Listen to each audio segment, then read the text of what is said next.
the Neil Haley Show and celebrity interviews live from the Grotto without my co-host Greg Hanna today, and I'm with actor, choreographer, and much, much more, Christopher Windom. Christopher, thanks for stopping by. We're going to have a great conversation as we're definitely going to be talking about The Wizard of Oz and what you're doing now, but also talk about you choreographing Respect film. How did it all start out? Acting, choreography? How did it start in your career? Oh my gosh, I was a little kid who had a lot of energy and a father who was clever enough to figure out how to focus it, and a mother who was supportive enough to follow through on things like gymnastic and music lessons and dance lessons. And dance was the thing that sort of captured my heart, gave me focus, gave me purpose day to day as a kid growing up in St. Louis, Missouri. Wow. Was it challenging to be a dancer in St. Louis, Missouri? Oh, Yeah, I got it. of course. I mean, to be a young guy, people have opinions about that. I have a beloved uncle who would reference my dancing pursuit as boxing. He would say, "How's boxing going?" So there's definitely a stigma around it. But luckily for myself, I could push through that and see the benefits of what it was giving my life: discipline, uh, uh, uh, culture, and let me tell you, validation. It's really nice when a guy walks into a little studio and everyone's like, "Come in, come in, come in." Yeah, it gave me a sense of belonging. Interesting. And I think that ultimately it had a different stigma when you started compared to now with how dancing's really popular. Oh, Unbelievably. it's so true. I mean, there was the time when you'd see "So You Think You Can Dance" on television, and then social media popped up, and oh my gosh, every other person on my feed has some kind of dance or choreography that they're doing. So it's very popular, and I'm all for it. I think it should be as accessible as possible. Okay. So you started out as a dancer. How did you get to Broadway? That's a huge accomplishment. People don't understand. People that have worked on Broadway, that's not, it's the cream of the crop that only get to Broadway. It's so true. The saying, if New York, New York, if you can make it there, you can make it anywhere. It's some truth to that. And also, there's a lesser known saying, there's a broken heart for every light on Broadway. So that tells you that it is a dream, but it is also not a guarantee that it will be a success for everyone. For myself, I'm glad it worked out that way. I studied all I could when I was in St. Louis, went to college, studied musical theater, had a passion for singing and dancing and acting. And when I moved to New York, had a really fast stroke of success, actually. Auditions that led to callbacks, that led to job offers like within the first couple of weeks. So that doesn't happen. And I've been looking for that kind of luck ever since.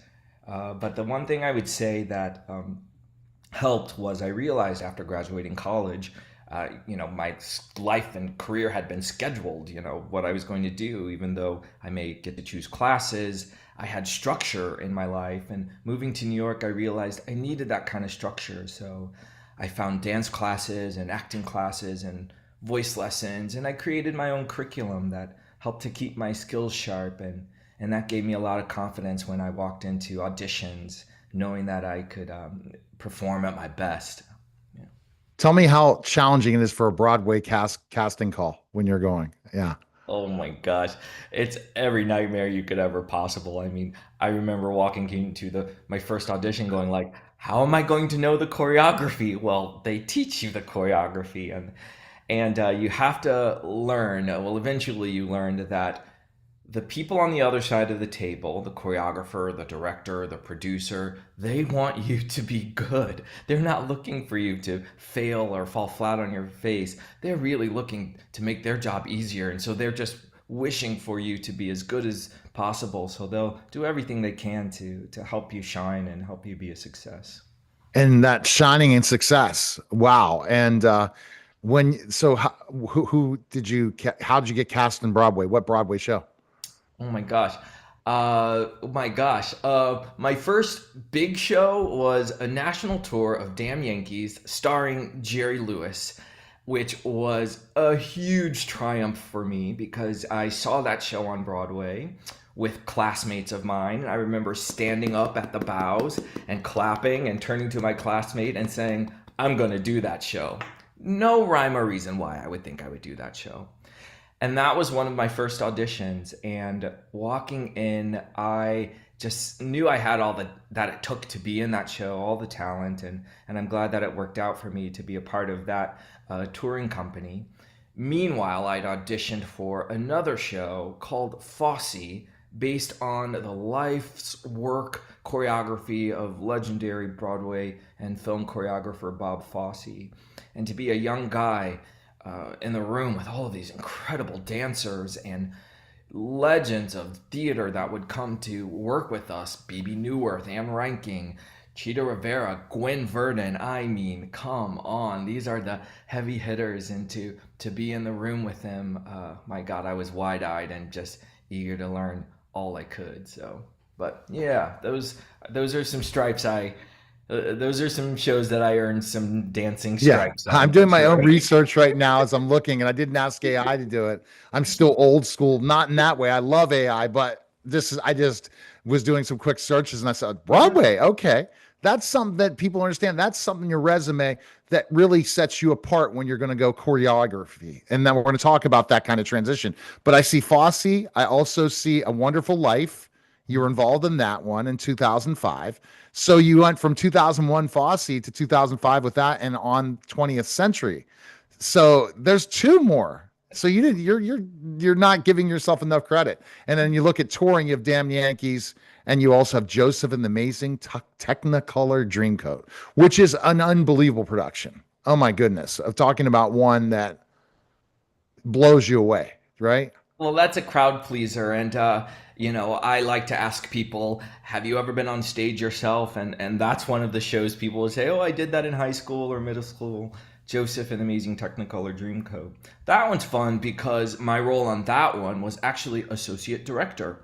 All the while I was dancing, people would tap me on the shoulder and say, would you mind choreographing this little number I'm doing or choreographing this little show that I'm doing? And I always So saw myself as a performer, but because people were curious about that side of me, I applied myself and I just gave it a go. I don't know what gave me permission to yeah, think that I could lead a room full of people, but as you can probably tell, I'm kind of a nice guy and I'm you're a right. great cheerleader for other artists. So that kind of style of leadership goes a long way in a creative process. But they saw your talent. So that was early in your talent before what you've accomplished as a choreographer. So you like that experience, but you went back to performer for a certain amount of time. What made you want to do choreography more and getting the opportunity that we talked about, getting to be a choreographer in the MGM film Respect? Oh, that's a great question. Friends of mine would say, when I would take on a choreographer's role, they would say, "Oh, you want to be the boss. You just want to be in charge." And I don't think of it that way. I think of it as a responsibility. I love taking responsibility for the story on as a whole, as opposed to just one small part that I might play as a performer. And I love giving space for other artists to apply their skills to use their talents and I love getting great performances out of people. So I Wow. really appreciate the broad scope that being a choreographer offers me. Yeah. So that experience on Respect, is that going to make you want to do more choreography in film? Are you Oh my done? gosh, I would love to. Oh gosh, no. That was Uh-huh. an amazing process. I mean, a completely different medium than live theater. But the reach of a story that's on film is more far-reaching, and actually, it's quite, it's immortal. That choreography, that movie will exist forever. So absolutely, yeah. Well, you went to your experiences, all of them are top notch. That's what I've noticed just looking at your bio, because we're gonna get right now to the Wizard of Oz. It's a Tony Award winning theater. So that's gotta be production. That's gotta be amazing that you were a part of this. Talk about how this happened, getting involved in that.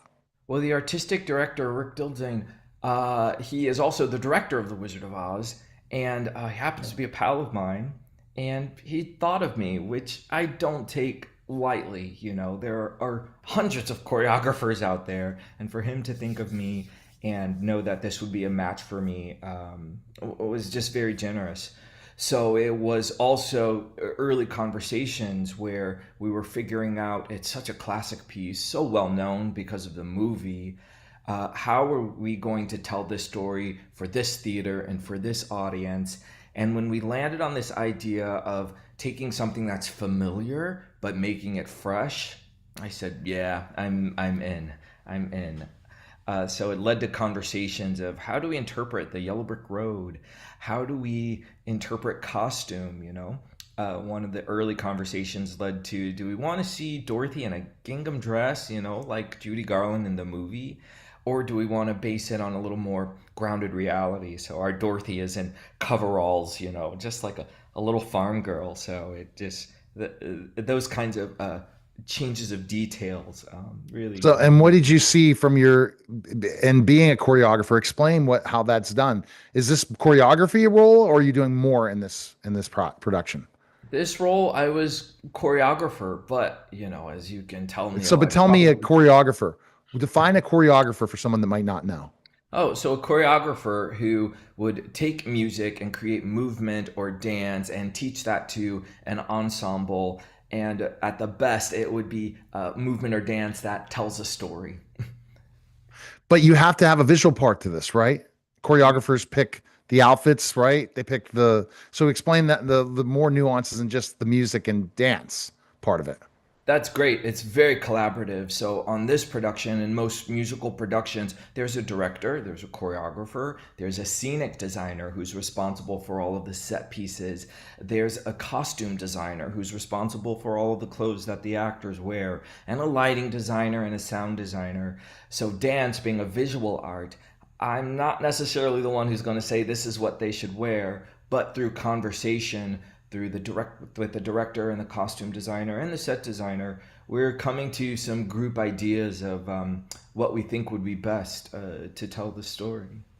And looking at telling the story, making some of those changes, is that from Oz and Wizard of Oz combined in so many ways? If you look at the history of Oz or in Wizard of Oz, Oh, yeah. I mean, I took time to read the book and, of course, watch the movie and other iterations of it. And listen, we are in a post Wicked world, so people mm. have opinions about both witches, the Wicked Witch of the West and Glinda. They're looking at them with different eyes just based on, this current phenomena. Yeah, Uh, you can't believe what Wicked's done, right? I can only, I believe me, I know. Defying gravity is an earworm right now. So, how is it working with the student cast? Are you enjoying that? I love it. They are just so bright and so talented. And listen, it's a little niche of a project called theater, and you're not going to show up if you don't want to do it. So they are hungry to be there. And what's beautiful is we have a cast of students, but we also have adult professional actors. And that sort of relationship is really interesting to nurture because theater is a journeyman's experience. You can go to school, you can go to class, but a lot of it you learn by doing. And to be in a situation where older adults are able to model professional behavior and model talent, and the youngsters are looking up to them and absorbing everything, they watch everything. Having I been a totally. youngster myself, I appreciate that kind of access to those pros. What are you seeing in kids that are getting the discipline of theater? Are you seeing a different kid than what we're seeing today? What we think about kids, the young generation. Gotcha. I mean, kids are kids. They're dealing with the same sort of emotional struggles and wanting to fit in and discovering their bodies every week. It's that will never change. But what has changed is the landscape of how theater is presented. There's a lot more. There's YouTube, so kids can have access to performances that I myself would have to wait till I saw it on VHS tape. So that is a plus because you see more diverse performance styles, Hmm. but also it can have its holdbacks because it makes it look so easy. So perhaps a youngster may not understand the discipline that it takes to study your craft and learn your craft. They may think that putting themselves on video and on YouTube is all that it takes. But when they're in the rehearsal room, boy, you can see where their talents lie very easily. And in the audition process, you can tell the kids who have studied and who have trained and who really have a hunger and interest. And but I also think that when you're seeing them involved in some sort of activity, that made you disciplined. Being dancing all the time, having to balance schoolwork with dance. It's you see that same type of thing with an athlete too, that there's just a different element to them, right? They have that drive and sacrifice that's needed. So true. I mean, you have to balance your homework and, as a grown-up artist, you also have to balance, your creative life and also your home life as well. So that never goes away. But what helps is to have parents, if possible, who can be supportive of your interests. For me, it started with Boy Scouts, with Little League, with soccer and violin, and dance was the thing that stuck. Ugh. So I think my You're a parents. disciplined person and all those different things. I so that I don't even know your lesson schedule and all that. But what about for how long do you guys do after they get cast? How long are the practices for? Like when you're going and practice doing every day, like how many hours a day? Gotcha. So for this process, it was a 4-week rehearsal process, Hmm. and then a week of tech where we moved into the theater from the rehearsal room to put all of the set and costume and lighting and sound elements in, and then 2 previews, and then we opened. It sounds very fast, and it is very fast, especially when you're rehearsing 5 days a week. Right. Um, and with the students, you only have 4 hours of rehearsal, so you really need to come in prepared. And they were so quick. I mean, I'm just so impressed. The real test is after you teach them something and then they come back the next day, how much they remember. And every time they came back, we could just pick up where we left off yesterday and continue building. And that was just supreme. Yeah. So what's next for you, Christopher? Do you have other things coming on the pipeline? Yes, but no contracts signed yet, so I can't tell you exactly what they are in specifics. But one is a musical that I'm choreographing, another is a musical that I'm choreographing, and I do have plenty to look forward to. I'm sorry to be That's okay. so Are you discreet. looking to go back in film after that MGM experience? Oh yeah, I would love that. Sometimes it's making sure that I'm letting people know that I'm interested in it and making connections and having conversations with people who work in that medium. Do you also train other actors work with dancers throughout the time? Is that something you do too? Gotcha. Yeah, I have an assistant whom I work with very closely and regularly, and she's right now choreographing her own musical out in Utah, a production of She Loves Me, Lee Scheffler. So that sort of is a kind of training, this kind of mentorship, and getting her Mentoring access. the next Christopher. Yeah, Got it. I yeah. got it. And looking at all those things. Do you see yourself ever going back to Broadway? Oh, yeah. I think that may be one of the Things you're telling me about, right? yeah. You have to come back on the show and tell me, oh, by the way, I got this. Yeah. Yeah. Because Yeah. there's something big in the works you can't say because that Yeah. you signed those That NDAs, that right? NDA is strong, man. Yeah. All right, my last questions for my co-host asked all our celebrity guests this, and this is really one that you have to really think about, but it's a really powerful one that we learn from every time we've asked a celebrity this question. What is the most important thing in life you've ever learned? Oh, I think the most important thing I've learned in life was the power of presence, of being where you are, particularly as an artist. There's no guarantees of how things will unfold, and I would say I had frequent flyer miles on future trips, always trying to think about what's going to happen in the future. But I find my most like peace and my most like successful endeavors are when I'm just really present with where I am time to time and with whomever I'm speaking with, like you, Neil. Just the power of presence it can be so healing and so fortifying. Well, you taught me something. See, this is one thing. I started this as an education show 15 plus years ago. Now I'm one of the top celebrity podcasters in the world and constantly do interviews, but I did not know about this Now I know more about choreography because you watch the awards, Sarah, you wonder what is choreography? And I think dance has just gotten so popular, and I think that we got to continue that art. Anything that still can be done by humans. I told you I'm a very pro AI person, but I also want to really push people into those areas that will never be taken over by robots or AI, and really look at those, because not everyone can dance. I sure as heck can't dance. And you have to put yourself out there and say, hey, I found my gift. I need to go after it. And that's why I do this show, because I want to learn from new people, but I also want to share this experience to say, did you learn something? Now, are you going to go and consider dance as a profession? And then there's opportunities, isn't there? It's a big pool of people, but a lot of people don't. It's a quick weed out process, right? For not putting the work in. It is, but also there is dance available for every level, from the professional to the amateur. There are dance social clubs where you don't even have to know very much about dance at all, but it's really a chance to be in communion with other people who enjoy moving their bodies and listening to music and having fun. So, Christopher, I'm 6'10", 290 pounds, former professional wrestler. And Wow. I always I'm practicing doing a lot of yoga now because I use DDPY. Donald Dials Page has his own yoga. It's more of a strength training yoga, but I'm Yeah. working on my flexibility's gotten better than I wasn't even as a wrestler. But I'm always intrigued about how can I learn to dance? And what do you think the first step is for somebody that really can't dance? Especially when I go out with my fiance and we're like at 80s rocking. I'm going on the stage and I'm like, I am terrible. I'm absolutely horrible. What are your recommendations? Do you know your left foot from your right foot? Yes. You're on your way.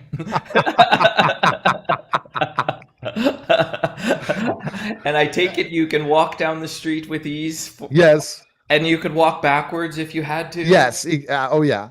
You are on your way. You know how to jump. Yes. You I know can how to jump high. bend. Huh? Yeah, I know how to You, bend. I told you with the yoga I'm doing. you know how to turn around. Yeah.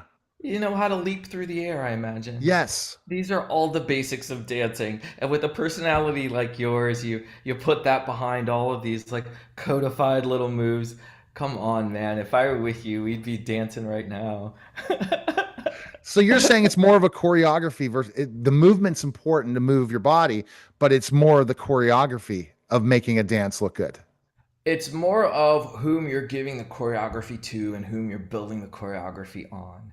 That thing about presence is quite significant for me because I'm also not the kind of choreographer who, unless, the schedule is as such that I need to come in with a set number that I'm going to teach, I'm actually often creating a number on the spot with the people whom are standing right before me. Like a painter needs to like know what his art or his paint is like and how he's going to vibe with that paint. I need to know how I'm going to vibe with the people that I'm going to be creating dances on. So that kind of presence of mind and being able to make fast decisions for a group of people in the moment is kind of a skill that I created for myself. So it's a very organic process that I do.